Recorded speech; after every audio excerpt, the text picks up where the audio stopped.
Hello students, mission graduate पर आपका स्वागत है। मैं हूं विकास। आज हम बात करेंगे BA BSc first year calculus according to NEP most important chapters के। जी हाँ, आप बच्चों के मेरे पास कमेंट आए हुए हैं कि सर हमें पास होने के लिए इम्पोर्टेंट चैप्टर्स बता दीजिए ताकि हम कम से कम सिलेबस के अंदर अच्छा स्कोर कर पाएँ।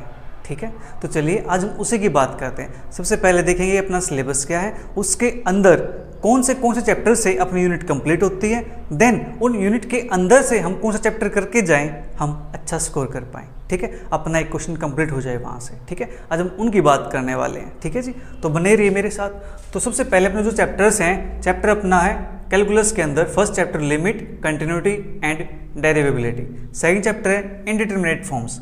Third successive differentiation. Fourth some general theorem on differentiation function and expansion. Fifth asymptotes. Six curvature. Seventh singular points. Eighth curve tracing. Ninth reduction फॉर्मूले। Tenth rectification. 11th quadrature. 12th volume and surface of solids and revolution. ये अपना syllabus है। अब इस syllabus के अंदर से एक यूनिट कहाँ से कंप्लीट होती है उसकी बात करते हैं। देखो, जो अपना चैप्टर नंबर 1 है, 2 है, 3 है, 4 है, इन 4 चैप्टर से मिलकर के प्यारे बच्चों अपनी एक यूनिट कवर हो जाती है। ठीक है, इन 4 चैप्टर से अपनी एक यूनिट कवर हो जाती है। ठीक है, इसके बाद चैप्टर 5 और 6 ये मिलकर के यूनिट 2 कवर करते हैं। ठीक है, मैंने यहाँ पे क्रॉस लगा दिया। चलिए, वरना आप समझोगे सर ये चैप्टर तो करने ही नहीं है हमें। उसके बाद चैप्टर 7, 8 और 9 इनसे मिलकर के अपनी यूनिट 3 कवर होती है। ठीक है, बचे 3 चैप्टर 10, 11 और 12 इनसे मिलकर के अपनी नेक्स्ट यूनिट कवर होती है यूनिट नंबर 4। ठीक है, ये तो बात होगी अपने पास यूनिट के डिस्ट्रीब्यूशन की। ठीक है, कि अपने पास कौन से चैप्टर से अपनी यूनिट कवर हो जाती है। ठीक है, अब बात करेंगे इन यूनिट के अंदर से हमें कौन से चैप्टर करने चाहिए। ठीक है, जहाँ से अपना एक क्वेश्चन बनने के पूरे चांसेस हैं, मोस्ट प्रोबेबल है। ठीक है, हम उनकी बात करते हैं। तो आपको यहाँ से चैप्टर नंबर 1 और चैप्टर नंबर 2 कवर करना चाहिए। ठीक है, चैप्टर 1 और चैप्टर 2 कवर करना चाहिए। यहाँ से अपना एक क्वेश्चन बन जाता है। ठीक है, उसके बाद सेकेंड यूनिट के अंदर आप असिम्पटोट को कर सकते हो या फिर आपकी चॉइस है, आप कर्वेचर को कर सकते हो। इनमें से किसी एक चैप्टर को कर लीजिए, आपकी एक यूनिट कंप्लीट हो जाती है, यानी एक क्वेश्चन आपका कंप्लीट बन जाता है यहाँ से। ठीक है, मैं फिर भी यहाँ पे रिकमेंड करना चाहता हूँ कि आप चैप्टर नंबर 5 को कर लीजिए। ये चैप्टर बिल्कुल आसान है।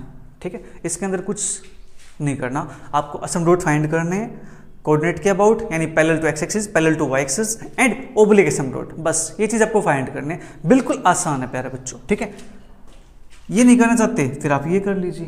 ठीक है, मैं इसलिए कह रहा हूँ क्योंकि इसका थोड़ा सा इसके अंदर भी है। ठीक है, तो आपको ये चैप्टर अच्छे से आना चाहिए।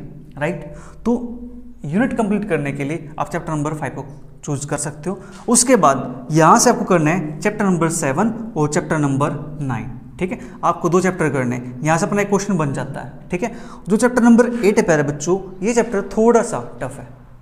ठीक है, क्योंकि इसके अंदर बहुत कुछ आपको लिखना पड़ेगा, बहुत सारे पॉइंट्स को हमें चेक करना पड़ता है इसके अंदर। ठीक है, कि कहाँ पे सिमेट्री है, कहाँ पे एसिम्पटोट्स हैं, कहाँ पे कर्वेचर, सब कुछ हमें चेक करना पड़ता है। सिंगुलर पॉइंट चेक करने पड़ते हैं। मतलब जो आपको जो सिलेबस है ना, ये सारा सी चैप्टर नंबर 8 के अंदर मिल जाएगा आपको। ठीक है, मतलब क्या है, सभी चैप्टर आपको रिवाइज होने चाहिए तो आप इस चैप्टर को कर पाओगे। ठीक है, कर्व ट्रेसिंग के अंदर सारा सिलेबस आ जाता है। ठीक है, तो बेटर है जो सिंगुलर पॉइंट्स है और रिडक्शन फॉर्मूला है आप ये कर लीजिए। बिल्कुल इजी चैप्टर्स है, कोई मुश्किल नहीं है, बिल्कुल इजी। चैप्टर 7 और चैप्टर 9। ठीक है, यहाँ से रेक्टिफिकेशन कर लीजिए आप, ये भी इजी है, और क्वाड्रेचर कर लीजिए, ये भी आपका इजी चैप्टर है। ठीक है, चैप्टर 10 और 11 आप ये कंप्लीट कर लीजिए, आपकी यूनिट कंप्लीट हो जाएगी। ठीक है, तो हमें जो चैप्टर्स करने प्यारे बच्चों, चैप्टर करना है 1, 2, 5। ठीक है, 5 और 6 में से आपके जो मर्जी आप वो चूज कर सकते हो। ठीक है, उसके बाद आपको करना चैप्टर नंबर 7 और 9, और यहाँ से करना आपको चैप्टर 10 एंड 11। ठीक है, आप ये चैप्टर कर लीजिए, आपकी यूनिट कंप्लीट होने के पूरे चांसेस हैं। ठीक है, अभी तक जो देखा गया प्रीवियस पेपर्स के अंदर, तो वहाँ पे आपके इन 2 चैप्टर से एक यूनिट कंप्लीट हो जाती है। ठीक है, नेक्स्ट फिर इनमें से किसी एक चैप्टर से, फिर इन 2 चैप्टर से, ठीक है, फिर इन 2 चैप्टर से। ठीक है, आपकी एक यूनिट बन जाती है यहाँ से।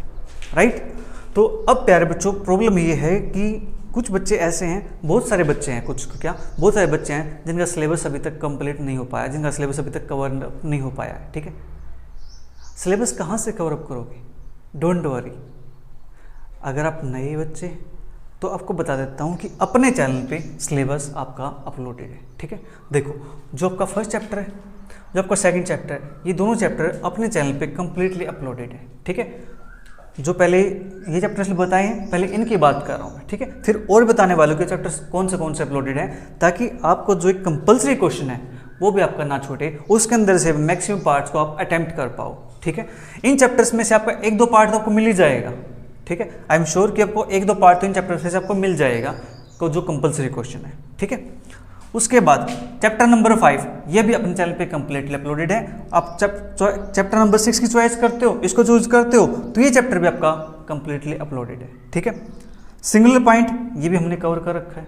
ठीक है, उसके बाद रिडक्शन फॉर्मूला ये भी अपना चैप्टर कंप्लीटली अपलोडेड है। ठीक है, उसके बाद चैप्टर 10-11 ये चैप्टर्स हमने नहीं किए हैं अभी चैनल पे। ठीक है, तो अपने जो 3 यूनिट है, 3 यूनिट अपने चैनल पे अपलोडेड है। 3 यूनिट मतलब आप पास हो जाओगे, आप फेल होने से बच जाओगे। ठीक है, मेन मोटिव क्या है? हमारा पास होना ही है ना यहाँ से। ठीक है, अगर आपने तैयारी नहीं की अभी तक तो पास होना है मोटिव अभी तो। ठीक है, जो बच्चे जिनको टॉप करना है, जो अच्छे मार्क्स स्कोर करना चाहते हैं, बहुत ज़्यादा अच्छा स्कोर करना चाहते हैं, तो उनको तो सभी चैप्टर्स ही करने चाहिए। ठीक है, आप भी चाहते हो तो आप भी इनमें से इन चैप्टर्स को चूज कर सकते हो। ठीक है, मोस्ट इंपॉर्टेंट चैप्टर्स को आप चूज कर सकते हो, बट इनमें से जो चैप्टर्स बच गए हैं आपको कंपल्सरी क्वेश्चन अटैम्प्ट करना है, तो उसके लिए आपकी बुक के पीछे क्वेश्चंस मिल जाएंगे, बहुत सारे क्वेश्चन मिलेंगे, अबाउट 100 या 120 के आसपास क्वेश्चन मिल जाएंगे आपकी बुक के पीछे। आप उन क्वेश्चंस को कर लीजिए, उनमें से आपका जो कंपल्सरी क्वेश्चन है वो आपका अटैम्प्ट हो जाएगा, है ना, बिल्कुल आसान। ठीक है, और देखो आपकी चॉइस के लिए बता दूँ, जो चैप्टर नंबर 3 है, चैप्टर नंबर 4 है, ये दोनों चैप्टर्स भी अपने चैनल पे अपलोडेड है। ठीक है, उसके बाद करो ट्रेसिंग ये हमने चैप्टर नहीं कर रखे, बस ये चैप्टर हमने अपने चैनल पे अपलोड कर रखे हैं। ठीक है, प्लेलिस्ट आपको मिल जाएगी, कोई प्रॉब्लम नहीं है। फिर भी कोई बच्चे ऐसे होते हैं कि सर आप ही प्लेलिस्ट ढूंढ के दे दीजिए सर, हम तो कुछ भी मेहनत नहीं करेंगे, आप प्लेलिस्ट ढूंढ दीजिए सर, हमें प्लेलिस्ट मिल नहीं पाते हैं। कुछ बच्चे ऐसे भी हैं, मेरे पास बहुत सारे कमेंट्स आते हैं, व्हाट्सएप पे भी आते हैं और टेलीग्राम पर भी आते हैं। ठीक है, मैं सभी को देखता रहता हूँ। उसके बाद देखो आपको करना क्या, सिंपल, प्लेलिस्ट सर्च करनी है ना, चैप्टर सर्च करने हैं ना, डोंट वरी।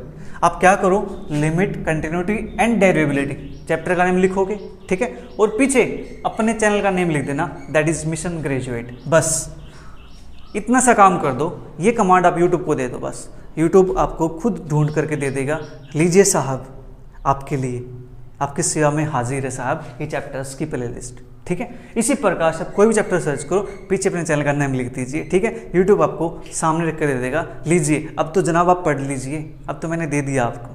ठीक है, तो डोंट वरी, बस थोड़ा सा मेहनत तो करना पड़ता है। ठीक है, प्लेलिस्ट मानता हूँ बहुत सारी प्लेलिस्ट है, सर्च करने में आपको ढूंढने में थोड़ा सा टाइम लग सकता है, बट कोई दिक्कत नहीं है, आप डायरेक्ट टॉपिक लिखो, पीछे अपने चैनल का नेम डाल दो, आपको प्लेलिस्ट मिल जाएगी। ठीक है, और आप अपनी तैयारी अच्छे से कर सकते हो। ठीक है, तो प्यारे बच्चों आज के लिए इतना ही, मिलेंगे जल्दी नेक्स्ट क्लास में नेक्स्ट किसी टॉपिक के साथ। तब तक के लिए bye bye, take care, see you, thank you for watching.